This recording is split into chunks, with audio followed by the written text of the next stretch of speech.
Good afternoon. I'm hoping that you can hear me and see me. Thank you for taking the time to escape the challenges of running a school system. My name is Anthony Edwards. I am a parent, an educator, and until I retired last year, I served as a superintendent of education with the Peel District School Board. But for the purposes of this presentation, I will keep my grin to a minimum. This afternoon, you are going to hear from the president of the International Dyslexia Association, Alicia Smith, and a host of pioneers from your school systems who have demonstrated outstanding leadership in brightening the outlook for readers in Catholic schools across the province. Given the events of the day and the example of extraordinary leadership by the president of the Ukraine, within our own context, I can say with confidence that many of your teachers who have implemented evidence-based practices as they apply to teaching reading have also shown courage. It is never easy to swim against the current. Today, your curiosity has brought you into the room. And by the time we finish this afternoon, I am confident that we will be challenged by our moral imperative to be courageous. This is because the anecdotal evidence of effective teaching strategies that you will see today can be replicated and scaled up to serve all of your students. The challenge for us will be to find our courage when answering the question, what is it about the unknown that holds us back? The insights that will be shared are samples of evidence-based practices that are effective in teaching 95% of your students in how to read independently. Because today's presenters are so modest, you might be tempted to underestimate the commitment, sacrifice, time, and personal finances these leaders have invested in themselves in order to elevate the level of reading in all of their students. But as leaders with responsibilities for different teams, your role is likely not to become an expert in the science of reading. Your role, I anticipate, is to have enough familiarity with the science of reading to set the table for your teams to lead initiatives that will empower others to directly meet the needs of all your students, teachers, and support staff. Now, I know that in our complex roles, a much higher percentage of our time is dedicated to crisis management than to instructional leadership. But for all students, especially students with a reading disability, this is a crisis that has been ignored for decades. In my many roles of formal leadership, whether as a department head, a school principal, superintendent with family of schools responsibilities, or in a central portfolio position, whenever I faced a challenge that required a reimagination of learning, I used provocations with my teams as a strategy to develop a collaborative work environment that allowed joint ownership, especially in the co-construction of a plan, that phase of things. So if you would indulge me, I would like to leave you with a provocation, which I believe you should be able to see on your screen, to help you contextualize all of the presentations so that you will be mindful of the challenges as well as the rewards that await. So the provocation I have for you is, how will you lead or co-lead your team as they co-construct a plan that reimagines how reading instruction is delivered in a manner that is consistent with the recommendations stated in the Right to Read report, such that the resulting products and processes are resilient and able to withstand pockets of resistance and remain sustainable even after you remove yourself from having direct supervision or influence over the initiative. In setting you up with this provocation, my hope is that when you see something in a presentation that you like, it will force you to think, how can I achieve similar levels of success, but at a larger scale? I'm hoping it will force us to think of all the stakeholders that need to come together and how you'll have to differentiate the communication with each of those stakeholders. You have a skeptical public.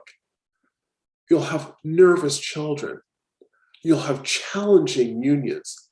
And of course, you'll have tightly defined collective agreements. All of this amidst a pandemic that never seems to end. This is going to challenge us to think creatively about finite resources, time, internal and third-party resources, simple things, but accessing speech and language pathologists. Do you have coaches? That type of thing. How will we access these resources to engage in the type of professional development that the staff will definitely need? My hope is that the provocation allows everyone here to have an opportunity to fully engage in today's presentations, regardless of the title or sphere of influence that you may have in your current role. And certainly at the end, you can let me know if it was helpful. What I can say is this work is exciting, it's challenging, and for the kids, it is absolutely rewarding. Please enjoy the presentations. And now, without further ado, I will turn the webinar over to the president of the IDA, Alicia Smith. Thank you so much, Anthony, for that amazing welcome and opening. So before I launch in, I'd just like to introduce myself as the president of the International Dyslexia Association Ontario. So those of you who are not familiar with IDA Ontario is a charity that's been in operation in Ontario since 2004. We are run by volunteers like myself, and our mission is to make the world a better place for individuals with dyslexia. And we've been working to achieve that mission by trying to ensure that teachers and educators are equipped with the knowledge, skills, and resources necessary to teach every child to read. Throughout today's webinar, I'd invite you to use the chat to post any questions that you might have for the presenters that you will see. We have another wonderful IDA volunteer here, Joanne Bertrand, who is in the background and will be attending to those chat questions. So please feel free to use the chat or the question and answer function throughout the webinar. Before we launch into the presentations that you'll be seeing today from our amazing educators from your school boards, I did want to lay the foundation by discussing some definitions of terms that are used in the Right to Read Inquiry report and that you'll also hear being used by our presenters today. So the first term that I wanted to discuss is the term science of reading. So there has been some discussion or confusion, I think, a little bit about this term. This is not unique to Ontario at all. The confusion about this term, I think, was so great that there was a group of international experts that came together about a year and a half ago to create a common definition. So they created a group and they worked through really defining this term so we could understand what we mean by this term. So this definition you can find on the website whatisthescienceofreading.org, which is a really good website, and it has a lot of information about like a lot more detailed information about the science of reading. But I've chosen to use their definition because I think it's a very well constructed definition. The definition that they have proposed is that the science of reading is a vast interdisciplinary body of scientifically based research about reading and issues related to reading and writing. So they go on to say that this research has been conducted over the last 5 decades across the world and is derived from thousands of studies conducted in multiple languages. This science has culminated in a preponderance of evidence to inform how proficient reading and writing develop, why some have difficulty, and how we can most effectively assess and teach, and therefore improve student outcomes through the prevention of and intervention for reading difficulties. So they also go on to address some common concerns by explaining what the science of reading is not. So the science of reading is not an ideology or philosophy. It is not a fad, trend, new idea, or pendulum swing. The science of reading is not a political agenda, a one-size-fits-all approach, a specific program of instruction. It's not a boxed patented product. It's that field of information. And it's also not a single specific component of instruction, such as phonics. So I think the big important takeaway here is that when we're using the term the science of reading or the reading science, what we're referring to is this entire body of research and evidence related to reading. And it's also important to note that the science of reading, we're not only considering information that comes from one discipline. The science of reading encompasses all of the research. So it's looking at the research that comes out of education, special education, speech and language pathology, linguistics, cognitive psychology, developmental psychology, neuroscience, really any study that's looking at reading development, how people learn to read, what approaches to instruction are most effective, would be a part of the science of the body of information that we're referring to when we use that term science of reading. So a few of the other concerns I'd like to just address when it comes to the science of reading is that while the science of reading is not new, and there are a lot of elements of what we know about how reading develops that some people would say are settled science at this point, like all forms of science, the science of reading is continuing to evolve. So there is ongoing inquiry, investigation, and study into how reading develops. And the science of reading, because it is science, our understanding does continue to evolve over time. So it's not a static body of information. It's something that is continually updated, and we need to take in new information and constantly adjust our understanding as that information comes in. But because it is a field of science, it's not one specific study that's going to flip anything on its head. It's about multiple sources of information coming in, studies being replicated, and then evidence really converging.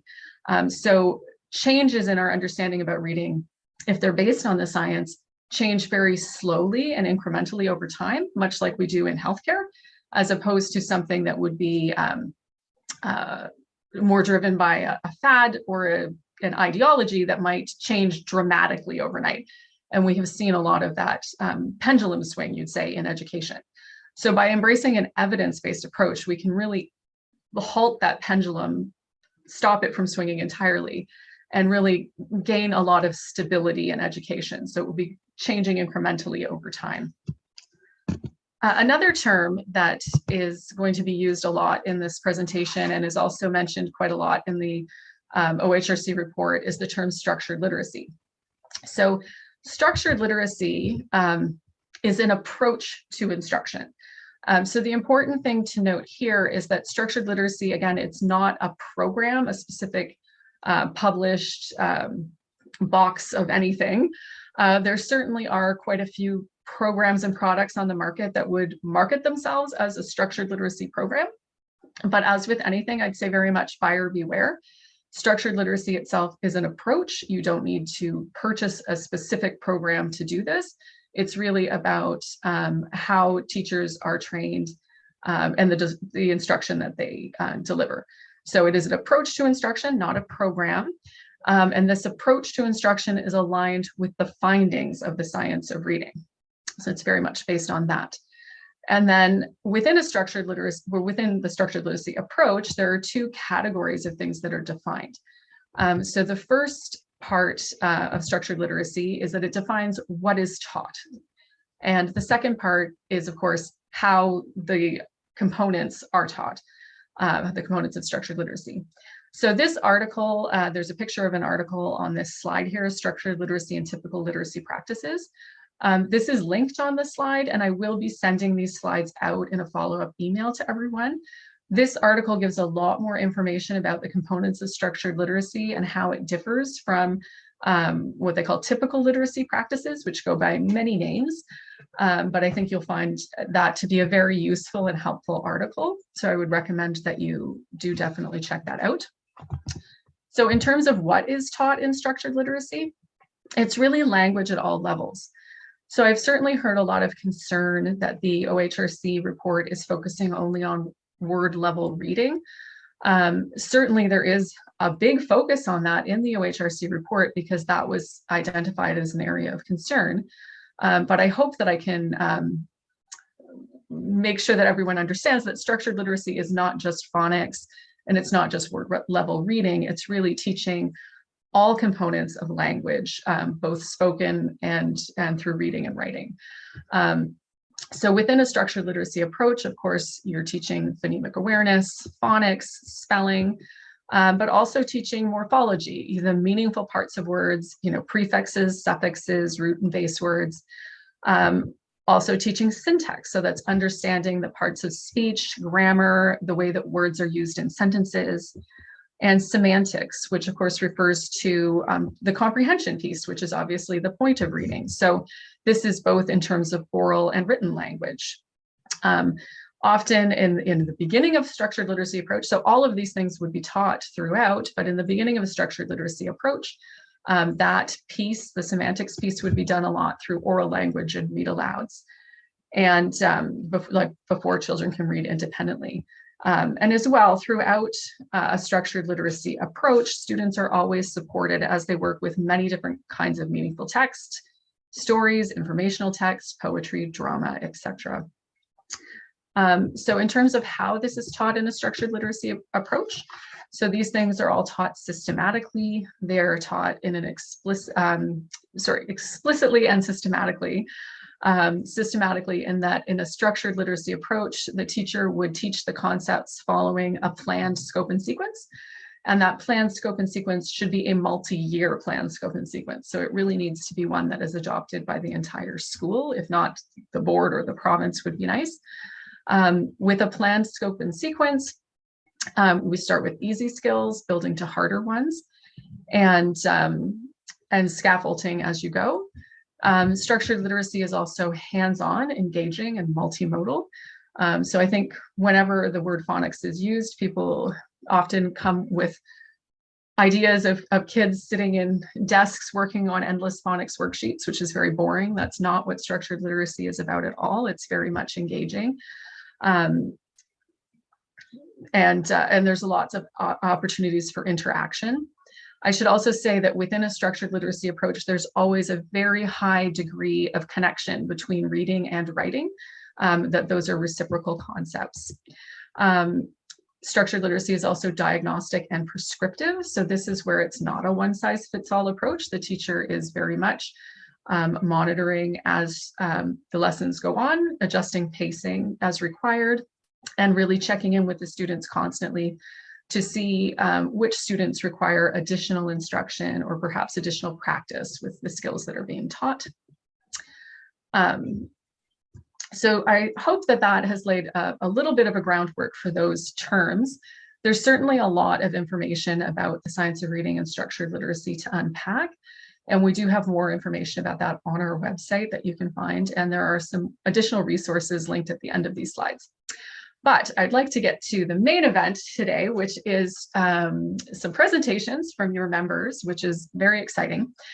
So to lay the foundation for that, in the fall of 2020, we ran a workshop series called Becoming a Literacy Leader, Creating a Culture Shift Towards the Science of Reading. So since the inquiry was launched in 2019, we noticed that there were a lot of teachers, educators, speech language pathologists, principals, superintendents from across Ontario who were looking at the questions that the OHRC was asking and were starting to dive into the science of reading, many cases on their own, and were really excited about it and wanted a place to talk about it. So we decided to have this workshop series to bring these people together in the fall. It was a lot of fun. I hope some of you might have attended. And through the purpose of this workshop series, we had several goals in mind. So the first was just to connect educators that were at all points of the journey of learning about the science of reading together, to give them a place to talk about what they were learning. We also wanted to celebrate their successes.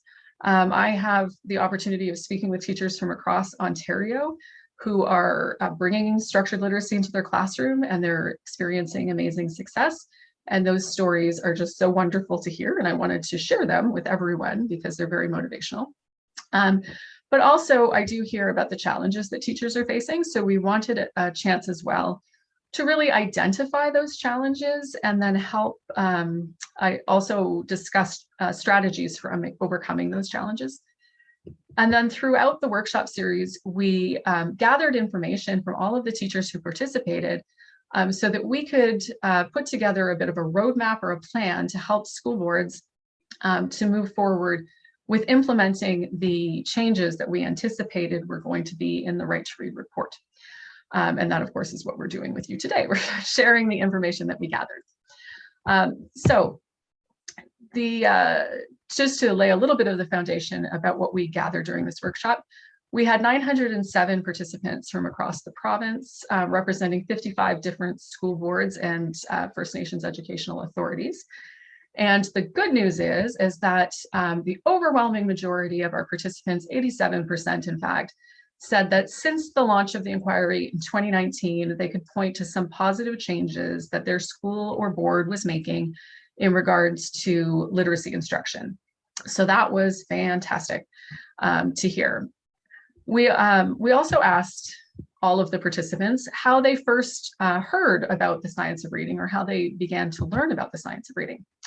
And so now I would like to turn it over to our first speaker of the afternoon, Kate, to share her story with us.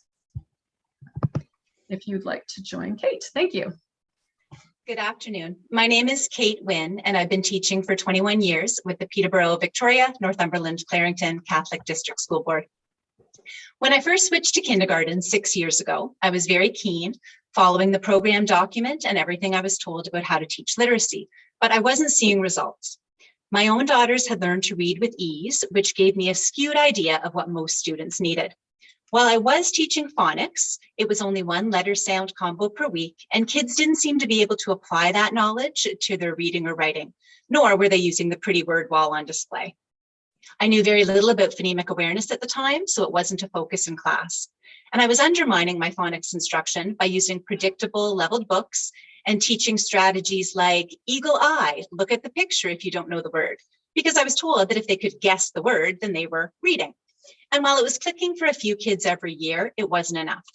I knew there was a problem, and the whole "they're just not ready yet" excuse wasn't flying with me anymore. So I began my own self-directed research project into the science of reading, and have now spent hundreds of hours delving into a huge stack of books external PD sessions, articles, and podcasts. And I was astounded and even embarrassed to see that while I was doing some things right, rich read alouds, building vocabulary, many of the things I was doing were no longer or not ever supported by science. And I can tell you that after making some huge shifts from balanced to structured literacy over the past couple of years, I'm absolutely blown away by how all of my students are progressing with reading and writing. I just didn't know before. And now that I do, it's really exciting. There are many educators out there just like me who are part of grassroots campaigns to spread the word about the science of reading to colleagues and beyond. I've been sharing on my website and social media accounts, and after seeing my frequent Instagram stories, today's Parent Magazine asked me to write a set of articles on the topic, which were published in the fall. Along with other members of today's panel, I've also had the chance to present to Minister Lecce, Opposition MPP Marit Stiles, and representatives from Teachers Federations, among others. Well ahead of the recent Right to Read inquiry results, I'm proud to say that the PDNC CDSB has already been forging ahead with the shift towards structured literacy. For example, through optional PD sessions and virtual classroom visits with the literacy consultant, the creation of a new outdoor education phonics resource provided to kindergarten educators, and the purchase of decodable books for primary classes. When delving into the research, I was lucky to have a principal, Sheila Piggott, who was very receptive to the information that I would frequently send to her, and even luckier that she then became the superintendent of learning, overseeing literacy for PDNC. In January, after reading the amazing book, The Art and Science of Teaching Primary Reading by Christopher Such, I contacted Sheila, offering to facilitate a book study for interested educators in the board, which immediately got the green light. We had to close registration when it hit 50 applicants and added many more names to a waiting list. Our group includes classroom teachers, registered early childhood educators, special education resource teachers, and administrators, and is supported by both our literacy consultant and our team of speech language pathologists. This collaboration between curriculum and special education services of school boards is going to be key to ensure the most robust staff development and classroom implementation of structured literacy. Our first session was a great success, and we continue next week. Many teachers like myself feel guilt for what we didn't know before and what we weren't able to do for our students. As senior admin, you may feel the same, whether from your previous roles as teachers, VPs, or principals, or related to balanced literacy decisions you made at the board leadership level, for example, professional development or purchasing. Just as teachers need to be reassured that it's not their fault, you get the same compassion and understanding. There is no blame for this within our school boards. We didn't know before, but we do now, and that comes with responsibility. While we all await a new language curriculum, ministry mandated PD, and the resources that will be forthcoming, sharing information and offering opportunities like we are doing at PDNC will help to set the stage in each board. This will be challenging, but the fact that you are voluntarily dedicating time out of what I know to be a very busy schedule to be here today is a great sign. And as a passionate advocate for evidence-based literacy instruction for all students, I thank you. Thank you so much, Kate. Kate's story is a wonderful one to hear. And I really want to say thank you as well to her board for supporting her and encouraging her in her journey, and for giving her the space to share the learning that she has, that she's so passionate about. So way to go, Peterborough, Victoria, Northumberland, and Clarington Catholic District School Board. Very well done, and thank you for supporting Kate. Kate's story was very typical of a lot of the teachers who completed our survey. Many of them had been using a balanced literacy or comprehensive balanced literacy approach for a very long time and found that it worked for a good portion of their students, but that there was a group of students that they were simply unable to reach with that approach. So they went looking for more information, and through that personal or professional inquiry, discovered the science of reading themselves. We also found, though, that it's the teachers like Kate, the leaders that have done that inquiry on their own, who are the biggest drivers of change in school boards. So the most common way that teachers or educators are learning about the science of reading, as you can see from my lovely word cloud here, is through word of mouth. So we heard so many times about teachers who first discovered it because of a colleague like Kate, who had done that inquiry and brought that information back into the school to share. And one of the strategies that we found was most effective for sharing that information, like Kate is doing now, is through those book clubs. So we heard about a lot of book clubs that teachers have formed independently right across the province. Often they're meeting in people's backyards over the summer. Some of them are directly supported by the boards, like Kate's book club is, which is amazing to see. And we did gather information about the books that are popular in those book clubs. And so I've included those books on this slide. And again, these will be given to everyone at the end of the presentation. If you're thinking of allowing or starting a book club with your own board, these are just some suggestions. There's many other books, but these were very well reviewed by our participants and mentioned a lot. So we also asked, of course, about more specifics about the positive changes that people were seeing in their school boards. And there was certainly a lot of tangible things that were mentioned. So the purchasing of decodable books was one that came up very often. That increased focus on phonics instruction was mentioned very often. But there were also a lot of intangible changes that people mentioned, like increased just general interest and curiosity in literacy, increased collaboration. That was one that came up very, very often, that as teachers are engaging in this learning together, it's really helping to build a sense of teamwork within a building, and really having administrators and teachers and ECEs and SLPs all sort of coming together to do this learning. We had a lot of positive feedback about that. We also heard that there's been an increase in professional development around diagnostic assessment. So there were a number of boards that were bringing in training on specific diagnostic assessment tools. And the most common thing that we heard was an increased emphasis on phonological awareness. And a lot of people mentioned that over the past year, their school board has brought in a specific phonological awareness curriculum or program. One that was mentioned over and over again was Haggerty. And this was really definitely listed as a positive change, though there were a lot of people who also mentioned concern about this. Concern that this program, something like Haggerty, would be just simply layered on top of the existing practices instead of as a piece of a larger shift.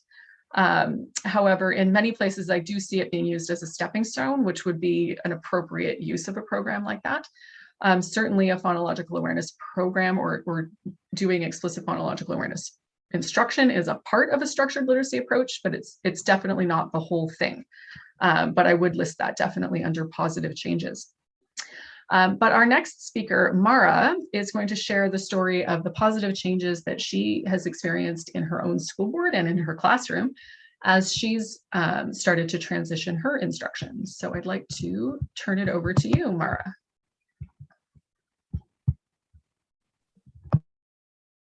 Good afternoon. My name is Mara Hackenhall, and I am an early literacy intervention teacher with Thunder Bay Catholic and have been in the profession for 19 years. My learning journey began many years ago when I recognized that even though my teaching practice to become a literacy advocate continued to evolve through things like obtaining my special education specialist and countless literacy courses, there were still a number of children whom I felt personally responsible for not being able to get them where I knew they could be. This was highlighted when one of my own sons was diagnosed with a language processing disability, also known as dyslexia. I became even more passionate and highly determined to make a change. And this, of course, ignited my own learning journey, where I met my phenomenal mentor and ultimately became an Orton Gillingham Associate Practitioner. As well, I am a structured literacy advocate and fill my free time with studying morphology, structured word inquiry, and linguistics.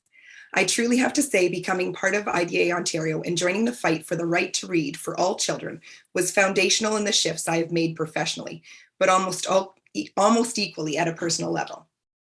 Looking back, now that I know the science behind how children learn to read, I wish I had been aware of the scientifically backed ways I could have taught, supported, and given authentic practice to my students with resources that align with the science of reading. But as we are all aware, when you know better, you do better. And this is where the story gets good.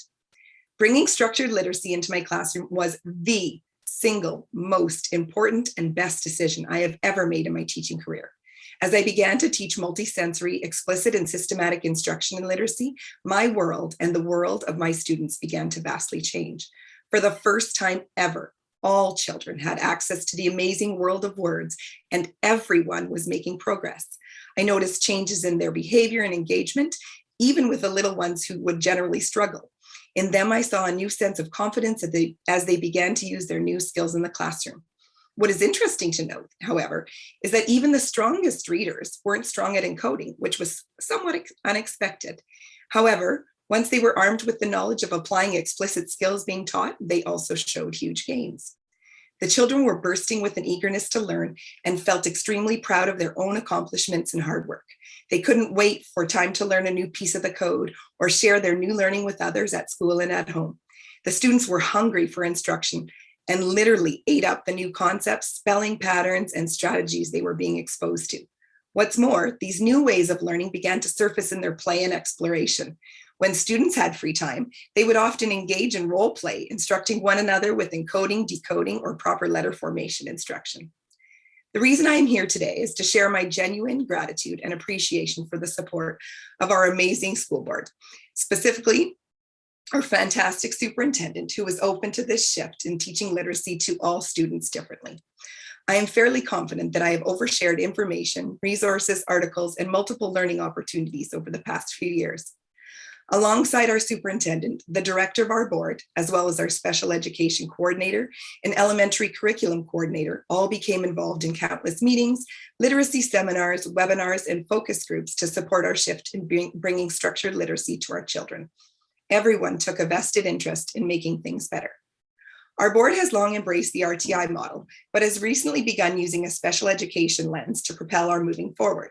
Of course, because of the learning gaps brought on by the pandemic, our need has grown considerably with more students requiring intervention and services.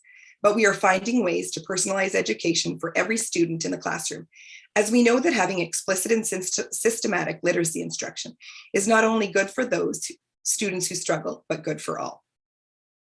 Also, for many years, our board has had an outstanding literacy team who have created an undeniable shift in student confidence and reading abilities, and who have been a strong support for our teachers.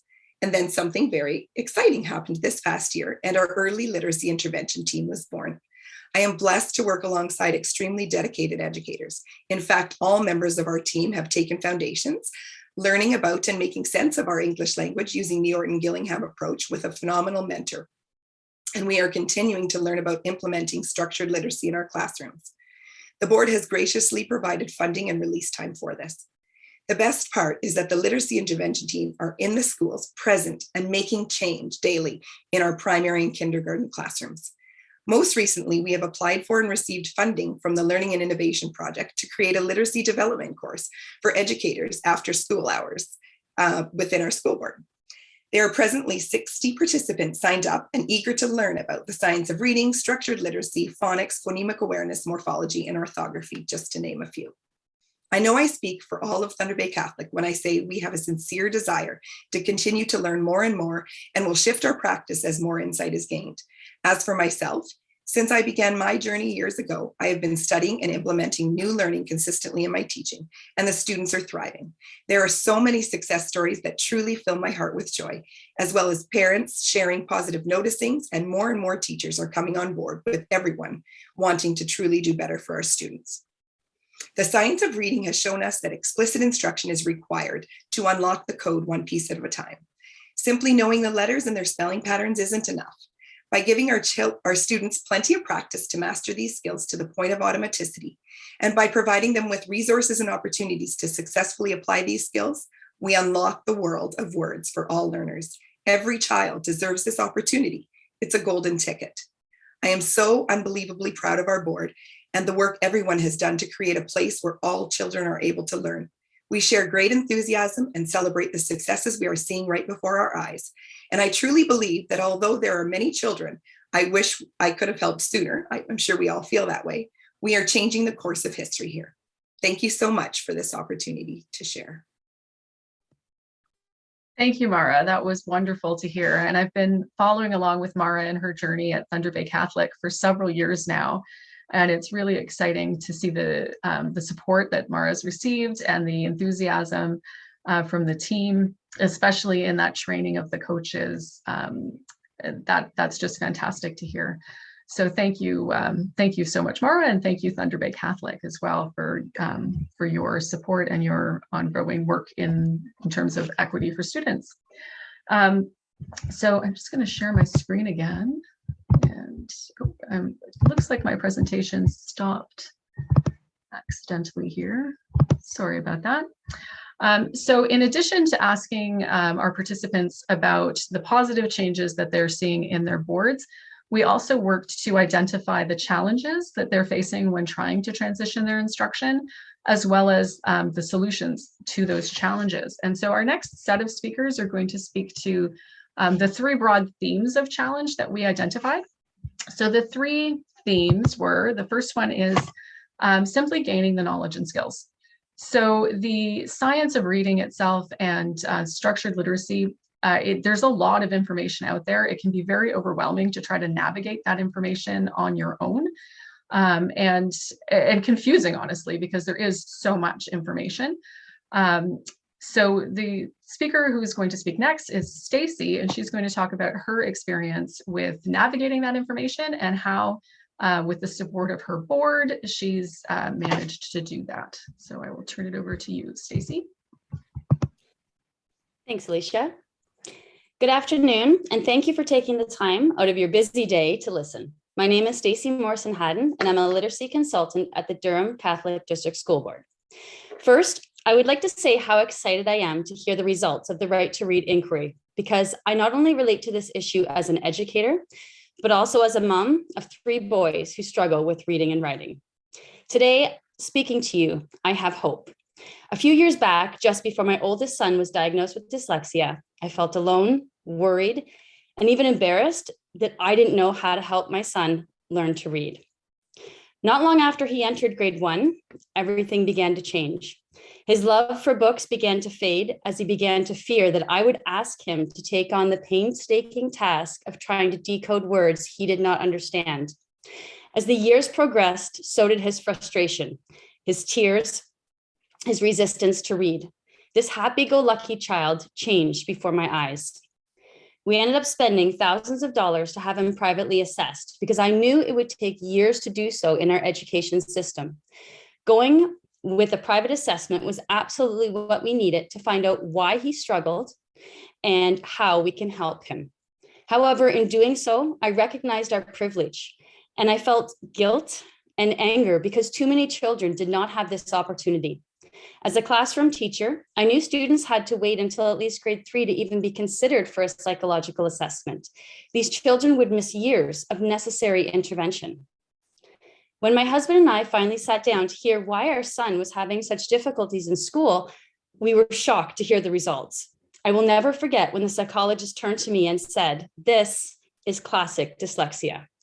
That simple word, dyslexia, was the single turning point in getting our son the help he so desperately needed, and it ignited my passion for teaching reading to all students. I soon discovered, though, as an educator of 20 years with numerous AQ courses, that I didn't have the tools needed to teach my own son as well as my students. My special education part 1 taught me how to be empathetic, how to accommodate and modify curriculum expectations, when and how to provide assistive technology so that the students can rely on technology to read for them, and how to provide an inclusive environment for these children.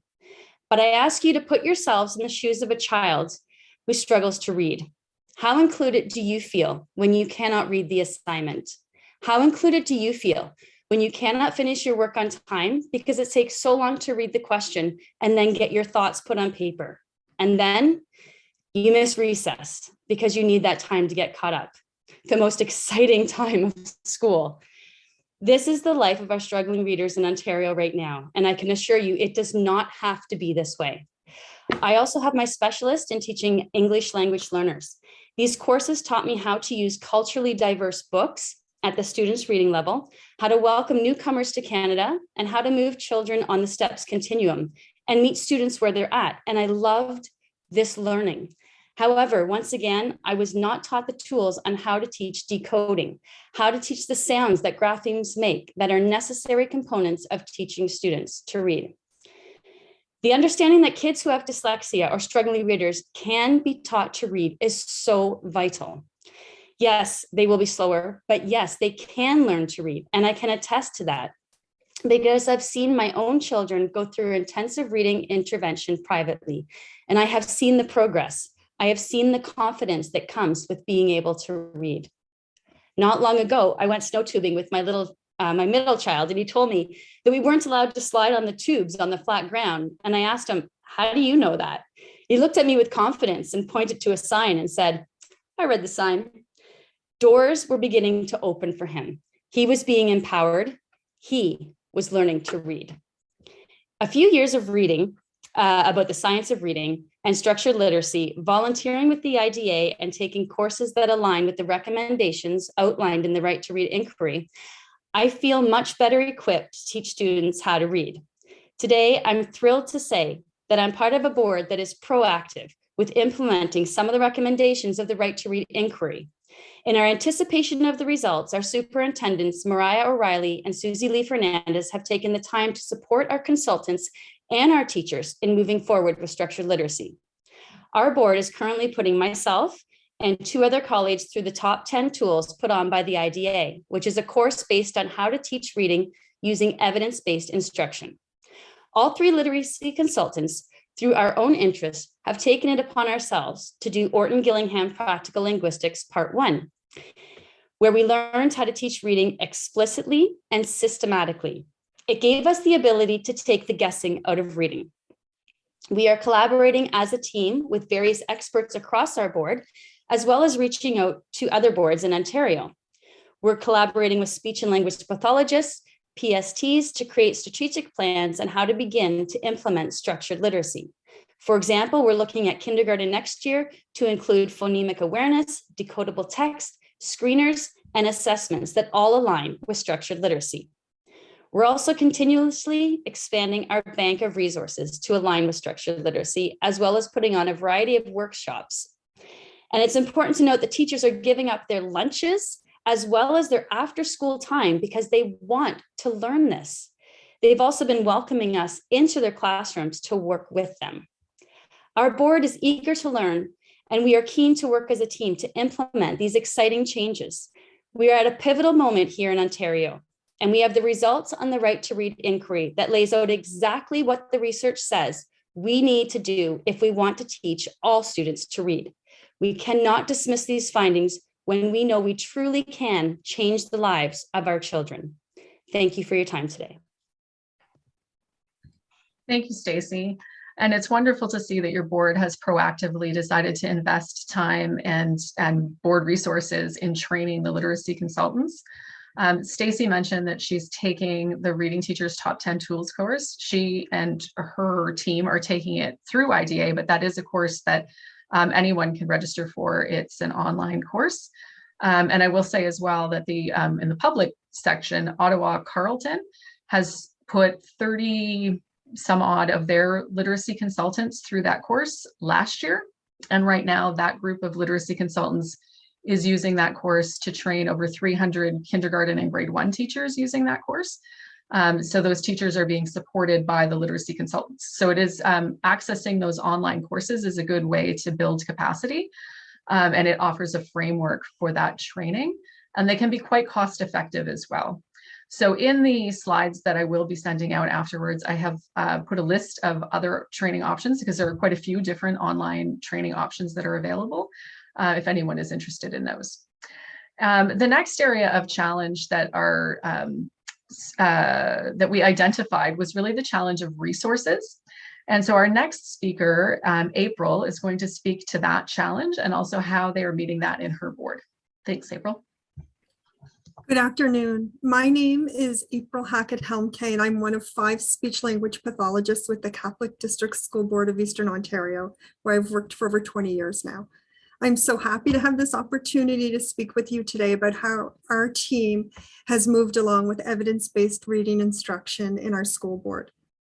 Now, previously, early literacy evaluations were conducted by the psychology team using a tiered assessment approach. But our collective teams together knew that these assessments were not providing school teams with the important information they needed to help their students. So in the fall of 2019, we asked our new superintendent, Norma McDonald, and our principal of special education at the time, Heather Gerber, if the SLPs could take over those early literacy assessments. And by the grace of God, they said yes, because that decision was a catalyst to change for us. Once we started providing schools with the pertinent information about their students' foundational literacy skills, such as phonemic awareness and phonics, decoding and coding, that change was really set in motion. And while our teachers were so excited to get all of this information, they needed to know what to do with it. And so it really began. We created a series of in-services for all educators in our board and have offered these actually over 150 times. We shared information about the science behind how children learn to read, taught our educators how to shift their focus to thinking in sounds, taught them a method for teaching high frequency words, taught them about phonemic awareness, providing them with everything they would need to screen and remediate and teach phonemic awareness. We taught them about sound walls, and most recently, we gave them an in-service on decodable text. And we knew that they were needing and wanting this information because they would show up at 7 in the morning voluntarily, 8 o'clock at night, lunch hour. Some educators were coming back 2 and 3 times to listen to the same presentation. And that's because they knew the teaching methods they were using, those ones that are supported by the current Ontario curriculum, really failing a lot of our students. So now that our teachers were armed with the critical information they needed to effectively teach all of their students to read, they needed the resources to do so. So our speech and language team created an SLP share team, which right now has about 566 members and which houses all of the in-services and all of the resources that we've created for our teachers to use both in person and for virtual learning. They've been provided with lists and screening tools for phonemic awareness for both basic and advanced skills. We've provided them with embedded mnemonics and sound wall cards so they could effectively use sound wall as a teaching tool in their classroom. We compiled lists of decodable words based on a scope and sequence we provided them with. And most recently, we've put together some lesson plans for different spelling conventions. So all of these resources, again, along with our in-services, are housed in that SLP share team. So we had a problem still, and that was that our teachers were implementing science-backed reading instruction, yet the books on their shelves and in their resource rooms were all leveled and predictable. So these types of books are written in a manner that does not control for the sounds in the words or the word length. And instead of encouraging kids to sound out the words, these types of books actually encourage kids to take their eyes off of the printed words and look at the pictures instead. Now this book on your screen is a PM Benchmark 1. And in mid-kindergarten, only 2 of these words would be decodable if teachers were to follow a scope and sequence. Now that means only 14% of the words in that book are decodable for our kids who are in the middle of their senior kindergarten year. And that's, simply not acceptable. Our schools really needed decodable books like this one. These are books that have text which are controlled and are weighted heavily with words that can be sounded out. A mid-kindergarten student could decode all of the words in this left-hand column from the book if they were taught the first 9 letters and their corresponding sounds in our scope and sequence. So that means 77% of this book is decodable, and that's a much better percentage for us. We felt overwhelmed and spoiled and supported when Superintendent Gerber told us last year that we could buy decodable books for every single one of our schools in our board. It was like Christmas. The very resources our schools needed to help students practice decoding in authentic text. And it was the one thing that we couldn't make for our teachers. We've had so many messages from teachers who are seeing the impact the change in their instruction methods is making in their students. Change for the students happens really quickly when instruction aligns with how students learn to read. Our experience has taught us that there are many important factors in changing literacy instruction board-wide, and that includes knowledge and resources. But another incredibly important element for us has been having the support.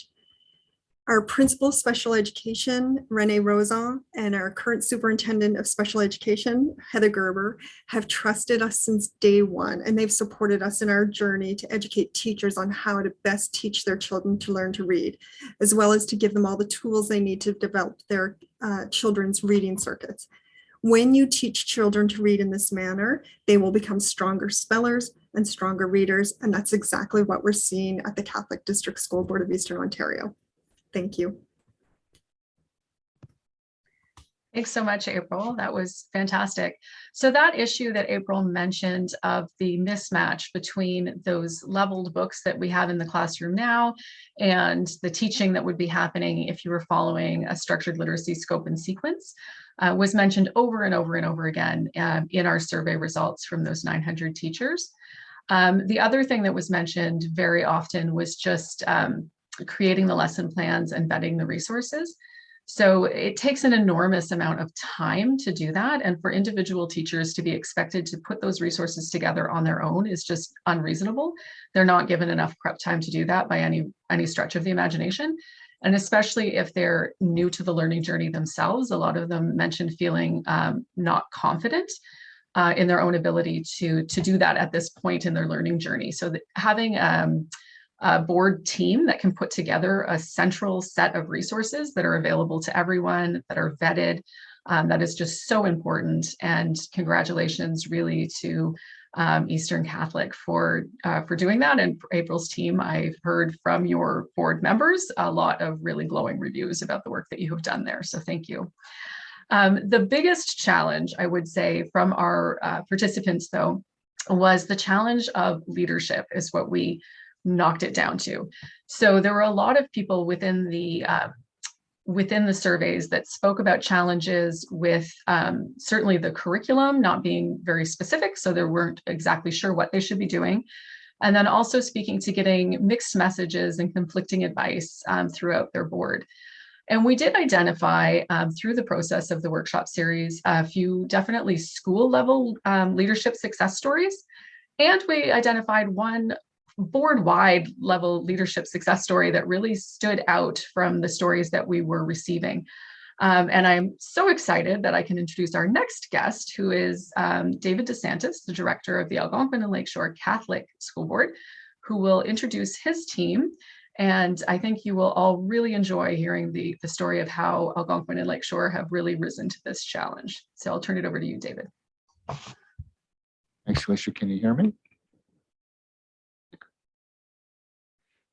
My pleasure to be here with you this afternoon with our academic superintendent and key staff who have been critical leaders in the implementation of our Reaching Every Reader strategy. Just to provide our participants with some context about our board as to why the science of reading is a bedrock in our MYSP. Our board, in terms of size, would be qualified as small simply by the size of our budget, which is about $160 million. We have 32 elementary schools, a remote elementary school, 5 secondary schools, and 5 Con Ed sites. Approximately 12,000 students with over 2,000 full-time and part-time staff. Our geographic region is approximately 16,000 square kilometers. Just think about that. So that represents Trenton, Picton, Belleville, Napanee, Kingston, Wolfe Island, all the way north to Bancroft and Whitney, where we have a school, which is very, very close to the Algonquin border. So you can imagine how disparate the socioeconomics and the demographics are in all these communities. This is my 3rd year as Director of Education for our wonderful board. When I applied to the board and during my 1st year as director, I did a deep analysis of the equity outcomes for our students. I discovered that through many research sources, in particular our EDI data, that's early development instrument data, and EQAO scores, that there were some worrisome indicators, in particular in the areas of language and cognitive development and communication skills and general knowledge. Our children were scoring very low relative to the benchmark scores, and our EQAO scores weren't much better, to be quite frank. So this resource, along with other qualitative and quantitative research that I compiled, cemented my belief that we're not properly serving all our communities through an equity lens. I made it pretty clear to our senior team that equity of outcomes needs to be addressed in our new MYSP. So with gratitude to key members on our current and past senior team, our clinical services team, student services and curriculum team, they identified that our approach to teaching reading was not making an impact and that we needed to change. So in the middle of the OHRC inquiry on the right to read, our team took the step to make a 5-year science of reading PD plan come to life through our new MYSP. And I'll just quote from our achievement and innovation priority. Goal number 1, increase student confidence and proficiency in literacy, including second language learning and numeracy. The key action, execute the 5-year science of reading PD plan. The key strategies, build educator understanding of phonological awareness and phonemic awareness, train educators to assess phonological awareness and phonemic awareness, and these educators would be classroom teachers and CERTs, and support school leaders in working with educators to plan in student-centered instruction using phonological awareness, phonemic awareness, phonics, and morphological awareness assessment results. Metrics show that we're well on our way to train all our CERTs and classroom teachers from K-2 in all our schools. Principals and staff are telling us that they're already seeing the results of this work in the reading proficiency of our students. In addition to the science of reading, our board has also mandated that each school use Empower, a very strong evidence-based reading intervention. This evidence-based literacy instruction program for students with reading difficulties was developed by Sick Kids Hospital in Toronto. The program has made marked improvements in the reading ability of our students, and I've seen it firsthand and the data to back it up. So as a board, we're very proud of being out in front of this right to read movement, and we're already in alignment with many of the key recommendations just cited in the Ontario Human Rights Commission Right to Read report. I will close by saying that you can have a great NYSP, but without the right people in the right place at the right time, the plan will not be fully implemented to its full potential. So to it, I want to recognize the leadership of our special assignment teachers here today. Sarah Cassidy and Laura McCaw, and Maureen McGrath, a wonderful curriculum coordinator. She's online as well. Sarah and Lori will be presenting, but also I'd be remiss if I didn't acknowledge our key leadership around the table here with me this afternoon. That's my superintendents of education, Superintendent Michelle McGrath, Darcy French, Mike Fott, and Carrie Smith Duty. As you know, with the efficacy of any type of professional learning that's implemented, if the leadership isn't around the table learning alongside the staff, the learning is not going to take place. That's just the bottom line. So it's the leadership that's been key here and making sure that we're off the ground, and we're doing it in the middle of a pandemic with very little professional learning taking place during the day. That's the type of buy-in that we have. It's because people believe in the science of reading, they see it working, and we have key leadership making staff believe that this is the way we need to go. So without any further ado, I will pass it over to Lori and Sarah to do our presentation. Thank you very much. Thank you, Director. Good afternoon, everyone. My name is Sarah Cassidy, and I am a special assignment teacher with the Algonquin and Lakeshore Catholic District School Board. I am very blessed to support early years work in our board. And as previously mentioned by the Director, our board has developed a 5-year Reaching Every Reader and Speller plan that breaks down the science of reading or structured literacy into manageable chunks to make it easier for our educators to make this pedagogical shift. We are definitely on our way. However, we know that there is still much work to be done. Many boards are reaching out to ask how to begin the work, and I would echo the Director's comment about having the right people at the table at the right time. And this is absolutely critical to shift a system. This collaborative work with a common understanding of the plan, a common understanding of the messaging, and who will be supporting and how is absolutely critical. Just to make sure that we're not sending mixed messages to people and confusing people who are already having perhaps some stress around making the shift. We have a steering committee that includes superintendents, psychologists, speech and language pathologists, educators, administrators, coordinators, and coaches. It represents voices from early years, curriculum, French as a second language, English language learners, and student services, and also represents voices from in the schools. There was a lot of time spent initially clarifying and finding common ground and focusing on the priorities and the work that needed to be done and the order in which that had to happen to make this a safe shift for educators. This collaborative pre-work has been critical for ensuring that the message is consistent for everyone in our system, and is also an ongoing working committee that meets to discuss the next steps, the gaps, and revisits the goals and resources as things shift and change. Next slide, please, Laurie. The Reaching Every Reader plan is embedded into our multi-year strategic plan, and it has annual goals outlined in the board improvement plan and as a part of each elementary school improvement plan. By the end of this plan rollout, we will have provided professional development and resources to support assessment, Tier 1 classroom practices, intervention programming, as well as administrator and superintendent look-fors in the areas of phonological and phonemic awareness, phonics in reading and spelling, oral language, vocabulary, fluency, and reading comprehension. Next slide, please. The plan itself and how it breaks the work into manageable and achievable chunks is really the key to this work. When we're committing to making a culture shift in the way that we do business as a board, it is always critical to consider the educators who will be doing the shifting. In some ways, the timing for this rollout could not have been worse in terms of providing professional development. We started with job action, followed by an ongoing global pandemic that has stressed the entire education system in ways that we have never seen. However, we also knew that this work was an equity issue and that kids couldn't wait.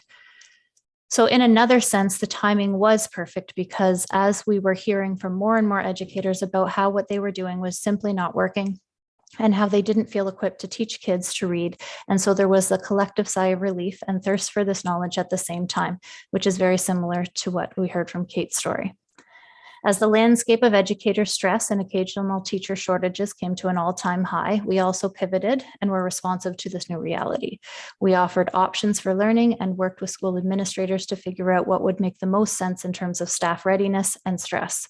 Our work depended on personalized approaches that helped the educators see what little tweaks needed to be made and how it could fit into the great things they were already doing.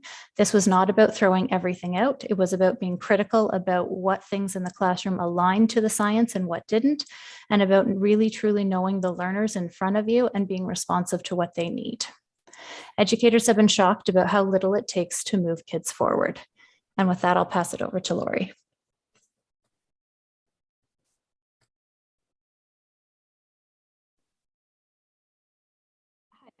My name is Laurie McCaw. I'm also a special assignment teacher at Algonquin Lakeshore, and I currently do most of my work in literacy and numeracy in elementary. I'm here to talk to you today about some of the results of our plan. So we do have a 5-year plan. It's embedded in our MYSP, but that plan is responsive. It has shifted and adjusted in response to what we're seeing in schools and classrooms, in response to the questions that school teams pose based on the work that they're doing, and how other areas of focus, such as comprehension, vocabulary, and oral language, naturally have revealed themselves as students progress and school teams become comfortable with the bits of our plan that we have focused on so far. Also, taking the time to learn deeply, providing time for school teams to explore resources and ask questions, and to work together to set goals based on information about the students in front of them, and goals that feel manageable and comfortable, leads to intentional and targeted instruction that, as Sarah already mentioned, moves kids along quite quickly. Our educators and administrators are aware that there is a lot to learn. None of our educator preparation programs provided us with the knowledge and skills that we need to effectively teach kids to read, and right now, we need to honor their time, their wellness, and their need for balance.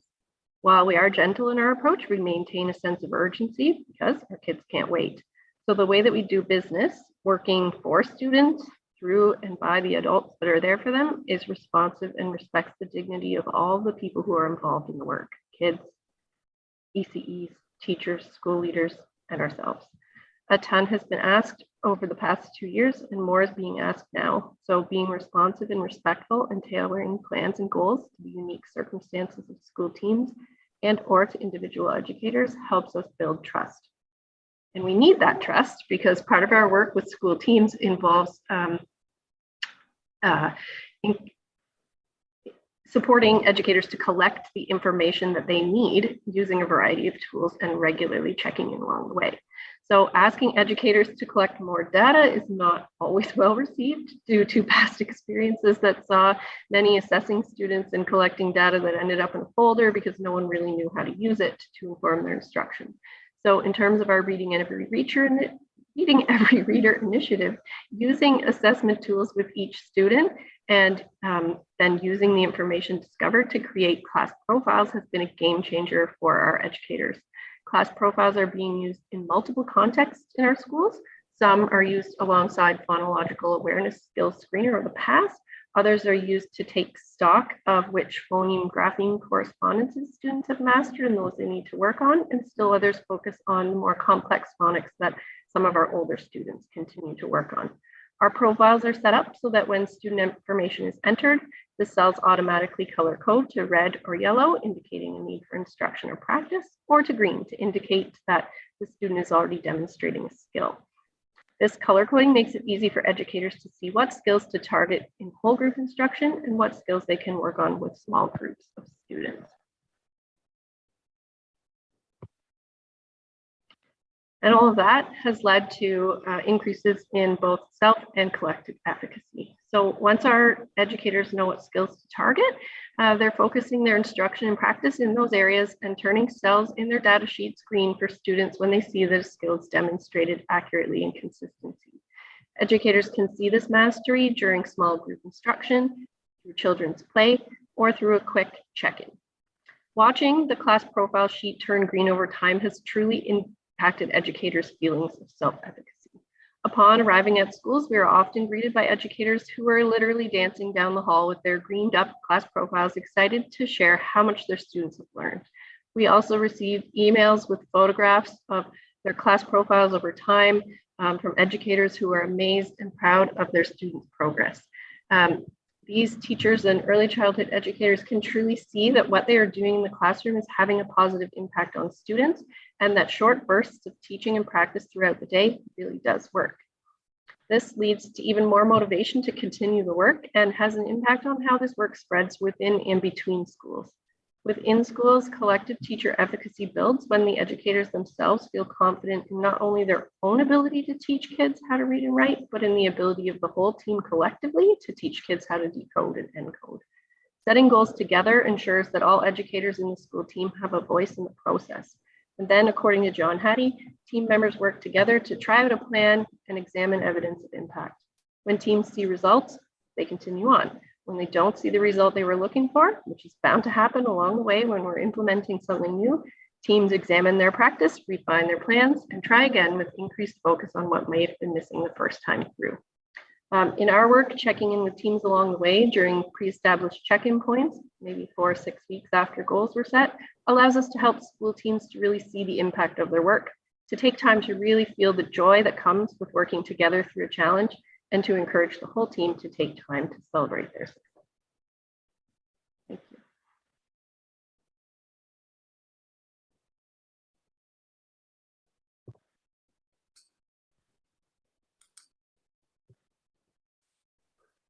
Thank you very much for that great work. The afternoon is drawing to a close, and I would just like to make a few remarks before Alicia ends the webinar. This afternoon, you have been introduced to information and narratives of practices that have made a positive impact in your schools. Your curiosity, your courage, and your passion for learning have likely spurred many questions and a range of emotions. As you can imagine, it will likely cause some questions within your staff. Staff who are well-intentioned, hardworking, dedicated, they're going to show a range of emotions, ranging from excitement to taking offense to some of the proposed changes, given all of their efforts throughout their career. That's the time when we as leaders, we have to be mindful. We have to come back within our minds and say to ourselves, What is it about the unknown that holds us back? That's the question I began with.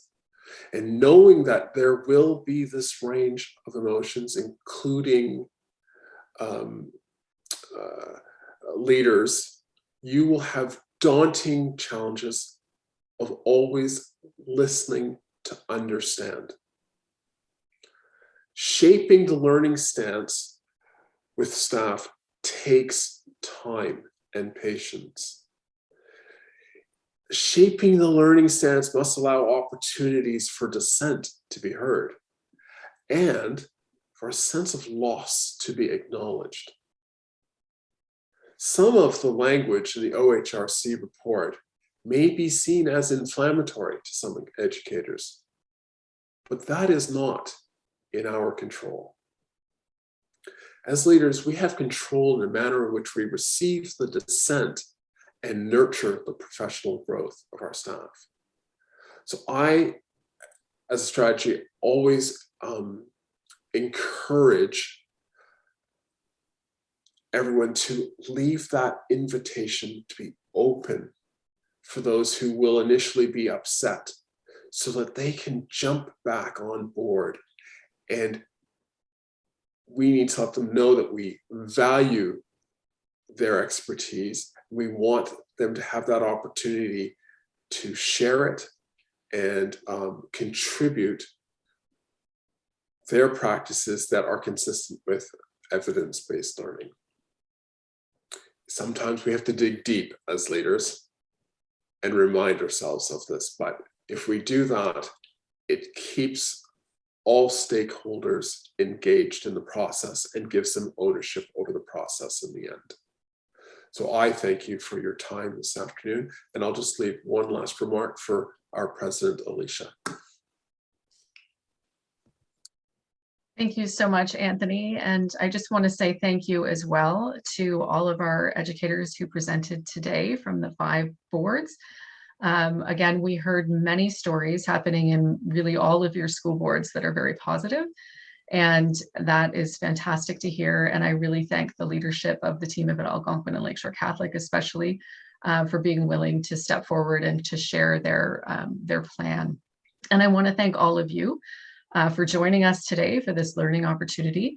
I know it is a very busy time, and I do really appreciate you all taking time out of your busy schedules to come and listen to these stories.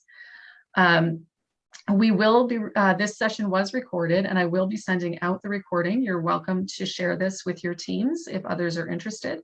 And I will be sending out the slides as well, so that there are links to a number of resources on those slides for additional learning.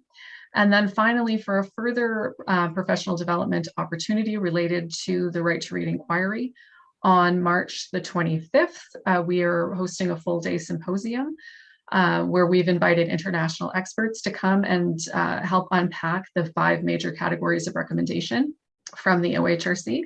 So that is a full-day learning opportunity, and the information about that is available on our website, which is idaontario.com. And so again, thank you all very much for joining us today, and have a great rest of your afternoon.